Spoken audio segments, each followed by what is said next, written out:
जय हिंद दोस्तों।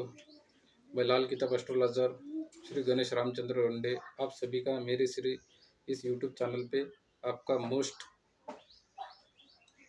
Mostly welcome करता हूँ। तथा आप सभी का बहुत सारा प्यार मुझे मिल रहा है दोस्तों, इसलिए आपको मैं कोटि कोटि धन्यवाद देता हूँ तथा आप सभी का शुक्रिया अदा करता हूँ दोस्तों। इसी तरह आप सभी का मुझे प्यार मिलता रहे तो मैं आने वाले नए नए वीडियो जो भी है, आपके जो भी गुड प्रश्न है तथा आपके जो भी कमेंट्स है उन सभी का मैं आपको उत्तर देता रहूँगा तथा आपकी जो भी इच्छा होगी जिस भी टॉपिक पे मैं वीडियो बनाऊँ वो टॉपिक मैं आपका ज़रूर यूट्यूब के माध्यम से उस पर वीडियो बनाऊँगा और आपको छोटी छोटी जानकारी देने की कोशिश करूँगा दोस्तों। आज का विषय है दोस्तों काल सर्पदोष। काल सर्पदोष बनता कैसे? काल सर्पदोष दोस्तों 12 प्रकार का होता है। इस काल सर्पदोष के अंदर हमें क्या करना होता है? काल सर्पदोष बनता कैसे? काल सर्पदोष होता है दोस्तों जब भी राहु और केतु के मध्य में जब भी सारे ग्रह आ जाते, जैसे राहु और केतु के बीच में जब भी शनि मंगल हो गया, बुध हो गया, चंद्र हो गया, गुरु हो गया, शुक्र हो गया, ये सारे के सारे ग्रह जब भी ये 7 ग्रह जब भी ये राहु और केतु के मध्य में जब भी आएंगे तब काल सर्पदोष का निर्माण होगा। लेकिन जब हम सूक्ष्म स्वरूप से जब भी हम जन्म कुंडली को देखते हैं दोस्तों, तो सूक्ष्म स्वरूप से हम जब भी जन्म कुंडली को देखते हैं तो उस जन्म कुंडली के अंदर हमें उन ग्रहों की डिग्री भी हमें अवश्य देखनी चाहिए। 0 अंश से जो उसकी जो डिग्री होती है 0 अंश से 30 अंश तक होती है, यानी कि हर घर के लिए 30 अंश कहा गया है। तो उस ग्रह की जो डिग्री होती है वो किस डिग्री के अंदर, मान लीजिए अगर आपके जन्म कुंडली में सूर्य 25 डिग्री का है और जो राहु है वो 10 डिग्री का है, तो यहाँ पे काल सर्पदोष यहाँ पे खंडित हो जाएगा दोस्तों, क्योंकि उससे उसके साथ में जो सूर्य है उससे ज़्यादा डिग्री वाला दोस्तों। तो इसलिए यहाँ पे काल सर्पदोष अपने आप खंडित हो जाएगा। अगर हम सूक्ष्म दृष्टि से देखते तो उसके साथ वाले अगर कोई ग्रह अगर होगा, अगर उसके वाली डिग्री अगर ज़्यादा होगी तो उसके वाला जो काल सर्पदोष है ये नगण्य रह जाता है, यानी कि बहुत कम असर देता है, उसका कोई ये नहीं रहता। हाँ, लेकिन अगर राहु और केतु के मध्य में सारे ग्रह आ जाते हैं, अगर उनके वाले 30 भी डिग्री हो तो वो काल सर्पदोष लागू गिरेगा। लेकिन एक घर में अगर सूर्य के साथ में या राहु के साथ में कोई भी ग्रह अगर उसकी डिग्री अगर जाती होती है या राहु या केतु के साथ में किसी भी ग्रह की अगर डिग्री ज़्यादा होती है तो काल सर्पदोष खंडित माना जाता है, उसमें उतना असर नहीं होता। हाँ, लेकिन अकेले अकेले राहु और केतु और उसके मध्य में सारे ग्रह उनकी चाहे 30 डिग्री हो चाहे उससे कम हो तो वो काल सर्पदोष माना जाता है।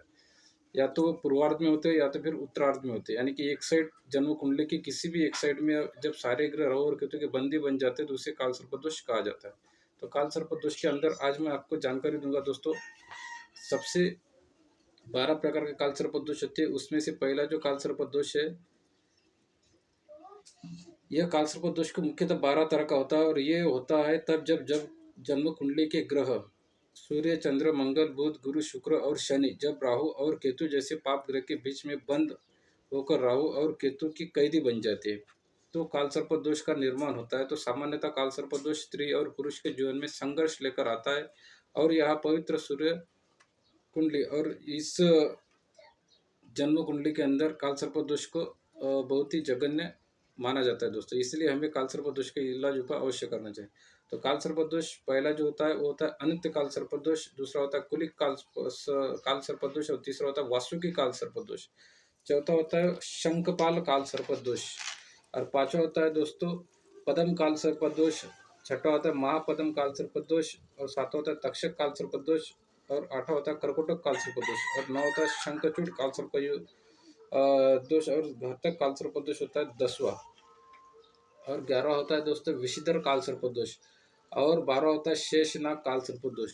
तो ऐसे 12 प्रकार के काल सर्पदोष होते हैं दोस्तों। इनमें से मैं आपको आज अनंत काल सर्पदोष के क्या परिणाम मिलते हैं ये आज मैं आपको बताने की कोशिश करूंगा दोस्तों।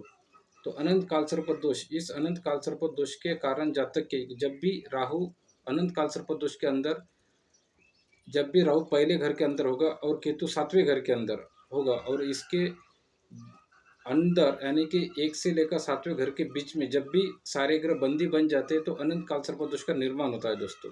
तो इस अनंत काल सर्प दोष का स्त्री या पुरुष पे क्या प्रभाव पड़ता है ये मैं आज आपको जानकारी दूंगा।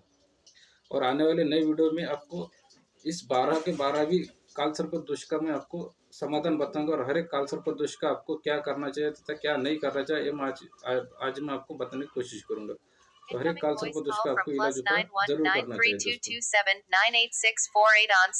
अनंत काल सर्प दोष के कारण जातक को शारीरिक और मानसिक परेशानी उठानी पड़ती है और साथ ही सरकारी और अदालती काम में भी परेशानी होती है। अनंत काल सर्प दोष व्यक्ति की वजह से या स्त्री या पुरुष उसका पारिवारिक जीवन कभी अच्छा नहीं होता है। पति पत्नी संबंध में तनाव रहता है और हमेशा जीवन घुटा घुटा सा प्रतीत होता है दोस्तों। बीतते वक्त के साथ आप जीवन में भटक कर अनैतिक संबंध बना सकते हैं। इन काल सर्प दोषों वालों को ये जरूर उनके साथ में घटना घटित होती है दोस्तों। इसलिए अनंत काल सर्प दोष वालों को पूरी विधि विधान के साथ में शांतता जरूर करा लेनी चाहिए, जिस कारण बात तलाक तक पहुंच जाती है। तो पति पत्नी में अनबन जरूर रहती है, क्योंकि इसमें यहाँ पे पहला घर और 7वां घर जो पति पत्नी होता है वो कहीं ना कहीं खराब हो जाता है दोस्तों। इसलिए साथवें इस काल सर्प दोष के इलाज पर हमें जरूर करना चाहिए, क्योंकि पति पत्नी संबंध में मधुरता नहीं रहती या कारोबार कभी साझेदारी में नहीं करे। तो जब भी कारोबार करे दोस्तों अकेले करे, किसी के साथ में पार्टनरशिप में नहीं करना चाहिए। जिसके जन्म कुंडली के अंदर अनंत काल सर्प दोष होता है दोस्तों, ऐसे लोगों ने भूलकर भी पार्टनरशिप नहीं करी। अगर पार्टनरशिप करते हैं तो उन्हें उसका जो पार्टनर होता है वो उन्हें धोखा दे देता है, साझेदारी में केवल धोखा ही देंगे। इसलिए यह अनंत काल सर्प योग व्यक्ति के जीवन में अनेक विषमता लाता है। अनंत काल सर्प दोष के कारण इसमें एक भयावह स्थिति यह बन जाती है कि राहु और केतु जब सभी ग्रहों को बंदी बना लेते हैं तब सभी ग्रह या तो पूर्वार्ध में होते हैं या फिर उत्तरार्ध में होते हैं। इसी कारण से कुछ ग्रह सुप्तावस्था में चले जाते हैं, यानी कि जो ग्रह होते हैं वो सुप्तावस्था यानी कि सोए वाले कंडीशन में होते हैं। तो उन ग्रहों को जगाना जरूर है दोस्तों। जब भी चाहे आपके जन्म कुंडली के अंदर कोई ग्रह उच्च का हो, मान लीजिए चौथे घर में अगर गुरु होगा, अगर उच्च का होगा तो फिर भी आपको उच्च का फल नहीं देगा, क्योंकि काल सर्प दोष के अंदर वो बंदी बन चुका है राहु और केतु का। तो उन्हें छुड़ाना चाहिए और उसका इलाज उपाय हमें जरूर करना चाहिए। तो कुछ सुप्तावस्था में चले जाता है जिस कारण अनेक दिक्कतें व्यक्ति या स्त्री पुरुष को झेलनी पड़ सकता था। कई बार यह काल सर्प दोष ग्रहों की सुप्तावस्था व्यक्ति के विकास में बड़ी बाधक बन जाती है। अतः जल्द ही उपचार इसका एकमात्र उपाय है। अनंत काल सर्प दोष की पूरी विधि अवश्य करवाए और उसका इलाज उपाय यह है दोस्तों कि सोए हुए ग्रहों को साधना द्वारा जगाइए। साथ ही में ऐसे में गले में काले हकीक को पहनना चाहिए और रोजाना ओम नमः शिवाय का 108 बार जाप करना चाहिए। आप महामृत्युंजय जाप भी कर सकते हैं या घर में चांदी का सांप बनवाकर रोजाना उनसे अपनी लंबी उम्र और घर पर कृपा दृष्टि बनाए रखने का वरदान मांगना चाहिए। साथ ही नाग पंचमी वाले दिन व्रत रखे, अति उत्तम फल मिलेंगे। और जीवन भर शुक्ल पक्ष की पंचमी वाले दिन पूरे परिवार की सुख शांति के लिए पूरे परिवार के नाम से कुछ ना कुछ निकाल कर किसी जरूरतमंद को उसकी ज़रूरत की चीज़ें दे। माता आपको अत्यंत खुशियाँ देंगी। तो दोस्तों अनंत काल सर्प दोष का जो मैंने फल बताया और उसका इलाज उपाय बताया आप जरूर कर ले। इसके साथ साथ आप नाग गायत्री मंत्र का भी पाठ कर सकते हैं। नाग गायत्री मंत्र यह है, ओम नवकुलाय विद्महे विषदंताय धीमहि तन्नो सर्पो प्रचोदयात्। तो दोस्तों इस नाग गायत्री मंत्र का भी आप पाठ कर सकते हैं, आपको आराम मिलेगा। तथा महामृत्युंजय जाप भी आप कर सकते हैं। दोस्तों आज के लिए इतना है दोस्तों। जय हिंद, जय भारत, वंदे मातरम दोस्तों, नमस्कार।